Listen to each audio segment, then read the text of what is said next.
In a sense, demographic data was to 20th century racists what craniometric data had been to race scientists during the 19th. Like the phrenologists who preceded them, the eugenics worked backward from classification they defined a priori and declared a causal relationship between the data and race. Instead of measuring skulls, they counted inmates in state institutions. If statistics showed that immigrants were less healthy, less educated, and poorer than native born Americans, the data were deemed to be evidence of the immigrants' inferior physical constitution, intelligence, and ambition. Unlike Francis Walker, Joseph Hill did not aggressively campaign for restriction. He endorsed the national origins principle in a restrained way and otherwise scrupulously avoided taking political positions. Yet, like all scientists, he brought his own political views and values to his work, to the questions he asked, to the ways in which he classified data, and to the interpretations he drew from the data. In Hill's case, those politics had guided a proliferation of census data on the foreign born that served the nativist movement. That is not to say that Hill's work was unscientific or unprofessional. To the contrary, he was a serious professional who worked according to the established methods and disciplinary requirements of his field. As Nancy Steppen has pointed out, scientific racism's power lay in large part in its adherence to scientific methodology and disciplinary standards. If race science were merely pseudoscience, it would have had far less currency. In fact, Hill agonized over the methodological problems in determining national origins. One of the most serious problems he confronted was the lack of reliable information about the national origins of the white native stock population. Hill deduced that roughly half of the white population in 1920 comprised descendants from the original colonial population, but the census of 1790 did not record data on place of birth. A study conducted by the Census Bureau in 1909, A Century of Population Growth, classified the population of 1790 according to country of origin by analyzing the surnames of the heads of households recorded in the census. The study found 87% of the population to be English. Independent scholars believed the report was inaccurate, however, because it failed to take into account that some names were common to more than one country, and that many Irish and German names had been anglicized.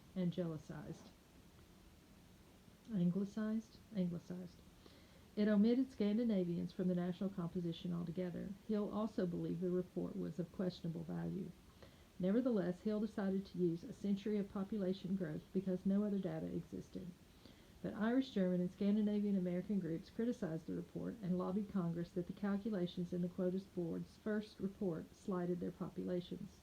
Hill realized that the flawed report endangered the credibility of the entire exercise. With the help of a $10,000 grant from the American Council of Learned Societies, Hill enlisted Howard Barker, a genealogist, and Marcus Hansen, an immigration historian, to determine the national origins of the white population in 1790. Their conclusions, based on a more sophisticated method of analyzing surnames and reported to the Quota Board in 1928, adjusted the allocations of the origins of the colonial stock considerably. Great Britain and Northern Ireland's share fell from 82% to 67% of the total, reducing its quota by 10,000. Assuming for the moment that Barker and Hansen discerned the national origins of the population at 1790 with a fair degree of accuracy, determining their descendants forward in time from 1790 to 1920 was an entirely different matter. The basic methodology employed by the Quota Board assumed an analysis of the population in terms of numerical equivalents, not actual persons. Hill explained that the Quota Board could not classify people into so many distinct groups of individual persons, each group representing the number of individual persons descending from a particular country. He continued, even if we had complex genealogical records, that would not be possible because there has been a great mixture of nationalities through intermarriage since this country was first settled. So when the law speaks of the number of inhabitants having a particular national origin, the inhabitant must be looked upon as a unit of measure rather than a distinct person. That is to say, if we have, for example, 4 people, each of whom had 3 English grandparents and 1 German grandparent, we have the equivalent of 3 English inhabitants and 1 German inhabitant. Herein lay the fundamental problem of the whole project. Its methodology assumed that national identities were immutable and transhistorical, passed down through generations without change. The quota board assumed that even if nationalities combined through intermarriage, they did not mix but remained discrete, unalloyed parts and descendants that could be tallied as fractional equivalents. The board's view of national origin drew from the concept of race defined by bloodline and blood quantum, which was available in the established definition of Negro. Rather than apply the one drop of blood rule, however, the board conceived of intermarriage between European nationalities in Mendelian terms. But is a person with 3 English grandparents and 1 German grandparent really the numerical equivalent of her ancestors? Or does that person perhaps develop a different identity that is neither English nor German, but one that is syncretic, produced from cultural interchanges among families and communities and by the contingencies of her own time and place? By reifying national origin, Congress and the Quota Board anticipated the term ethnicity, inventing it, so to speak, as Werner Soller said, with the pretense of being eternal and essential, when in fact it is pliable and unstable. Soller's view of ethnicity as a pseudo-historical explanation, triggered by the specificity of power relations at a given historical moment, fits well the notion of immigration quotas based on national origin. At the same time, the Quota Board ignored intermarriage between Euro-Americans and African Americans and Native American Indians, never problematizing the effect of miscegenation on the origins of the white population. Just even as the board proceeded from an assumption that all bloodlines were inviolate, it conceptualized national origin and race in fundamentally different ways. Even when considered on its own terms, the task of calculating national origins was beset by methodological problems. The Quota Board had to take a number of assumptions in order to fill the gaps in the data.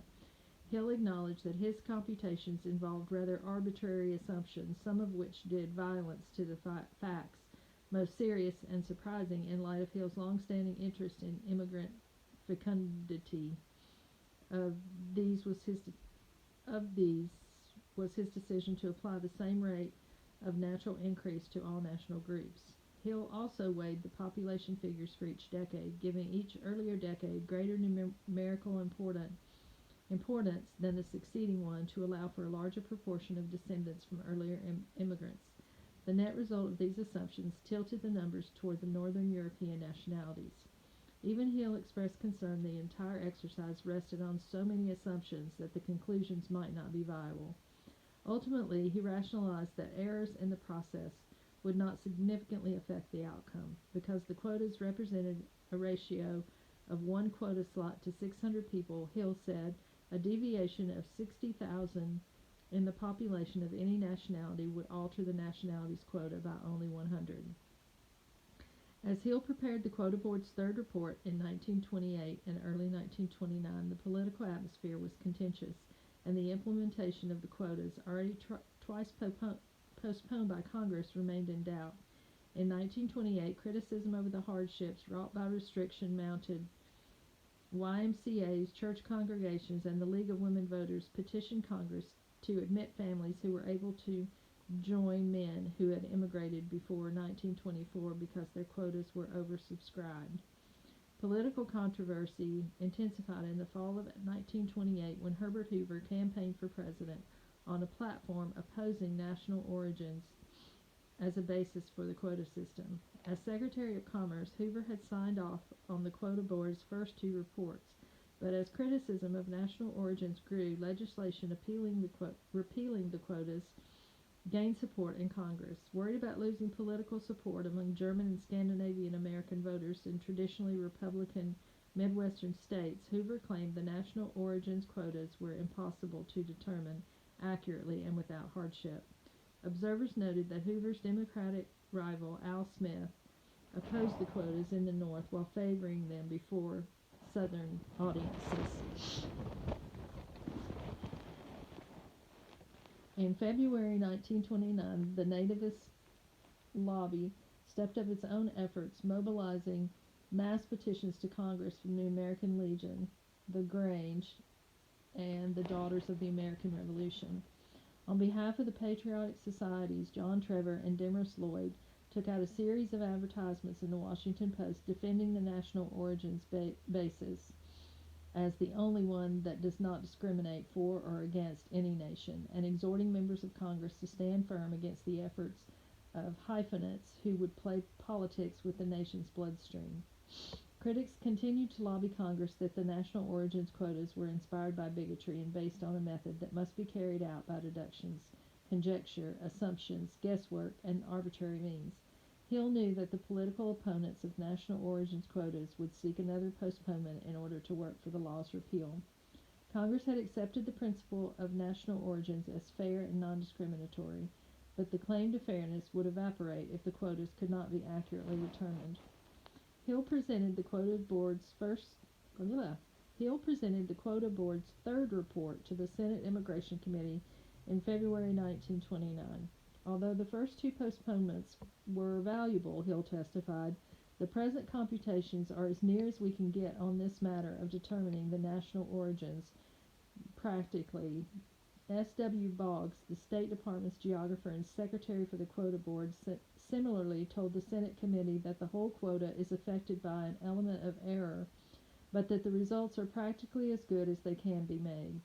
Another postponement, he said, would not make any material change in the quotas. Hill and Boggs survived the hearings. 2 weeks later, the Secretaries of Labor, State, and Commerce submitted the quotas board reports to the President. The Secretaries, however, issued a caveat that they neither individually nor collectively are expressing any opinion on the merits or demerits of this system of arriving at the quotas. A more honest inquiry into the matter by the quota board might have concluded that determining the national origins of the American people was theoretically suspect and methodologically impossible. But relentless lobbying by the restrictionists and the pedigree of the quota's authors overcame all obstacles and doubts. In the end, Congress and the President accepted the quota board's calculations, and once promulgated by the President, the national origins of the American people and the racial hierarchies embedded in them assumed the mantle of fact and the prestige of law. Lawmakers had invoked anthropology and scientific racism to create an immigration system based on national origins, but that had only gone as far as establishing a general ideological framework. It fell to civil servants in the executive branch to translate that ideology into actual categories of identity for purposes of regulating immigration and immigrants. Indeed, the enumeration and classification of the population enabled such regulation, as historian Vincente Raphael has pointed out. The value of each population schedules to the modern state lay in their rendering visible the entire field of state intervention. Thus, the invention of national origins was not only an ideological project, it was also one of state building.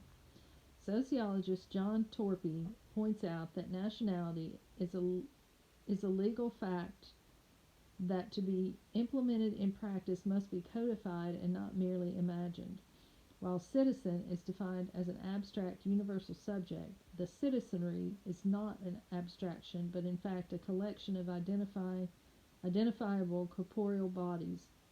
As Partha Chatterjee has written, the modern nation-state is a single determinate demographically enumerable form.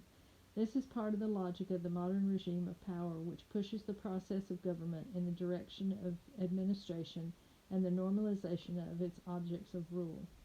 The national origins quota system created categories of difference that turned on both national origins and race, reclassifying Americans as racialized subjects simultaneously along both axes.